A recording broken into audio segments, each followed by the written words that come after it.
सूर्पनखा के वंशज। रामायण में सभी राक्षसों का वध हुआ, लेकिन सूर्पनखा का वध नहीं हुआ। उसकी नाक और कान काट कर छोड़ दिया गया था। वह कपेंगे से अपने चेहरे को छुपाकर रहती थी। रावण के मर जाने के बाद वह अपने पति के साथ शुक्राचार्य के पास गई और जंगल में उनके आश्रम में रहने लगी। राक्षसों का वंश खत्म न हो, इसलिए शुक्राचार्य ने शिव की आराधना की। शिव ने अपना स्वरूप शिवलिंग शुक्राचार्य को देकर कहा कि जिस दिन कोई वैष्णव इस पर गंगाजल चढ़ा देगा, उस दिन राक्षसों का नाश हो जाएगा। उस आत्मलिंग को शुक्राचार्य ने वैष्णव मतलब हिंदुओं से दूर रेगिस्तान में स्थापित किया, जो आज अरब में मक्का मदीना में है। सूर्पनखा जो उस समय चेहरा ढक कर रहती थी, वो परंपरा को उसके बच्चों ने पूरा निभाया। आज भी मुस्लिम औरतें चेहरा ढकी रहती हैं। सूर्पनखा के वंशज आज मुसलमान कहलाते हैं, क्योंकि शुक्राचार्य ने इनको जीवन दान दिया, इसलिए ये शुक्रवार को विशेष महत्व देते हैं। जानिए इस्लाम कैसे पैदा हुआ। असल में इस्लाम कोई धर्म नहीं है, एक मजहब है, दिनचर्या है। मजहब का मतलब अपने कबीलों के गिरोह को बढ़ाना। ये बात सब जानते हैं कि मोहम्मदी मूल रूप से अरबवासी है। अरब देशों में सिर्फ रेगिस्तान पाया जाता है, वहाँ जंगल नहीं है, पेड़ नहीं है, इसीलिए वहाँ मरने के बाद जलाने के लिए लकड़ी न होने के कारण जमीन में दफन कर दिया जाता था।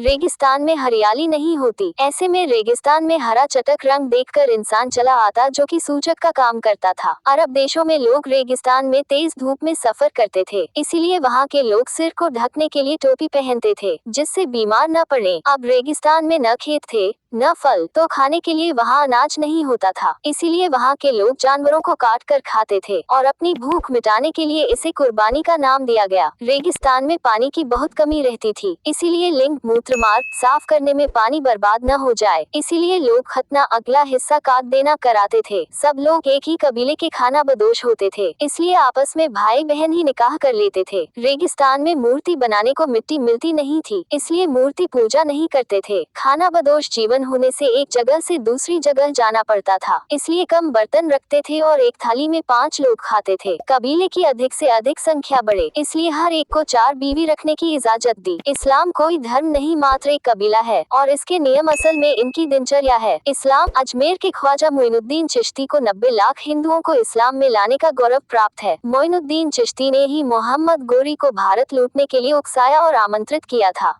अजमेर दरगाह वाले ख्वाजा मोइनुद्दीन चिश्ती ने किस तरह इस्लाम कबूल न करने पर पृथ्वीराज चौहान की पत्नी संयोगिता को मुस्लिम सैनिकों के बीच बलात्कार करने के लिए निर्वस्त्र करके फेंक दिया था और फिर पृथ्वीराज चौहान की वीर पुत्रियों ने आत्मघाती बनकर मोइनुद्दीन चिश्ती को 72 हूरों के पास भेजा था।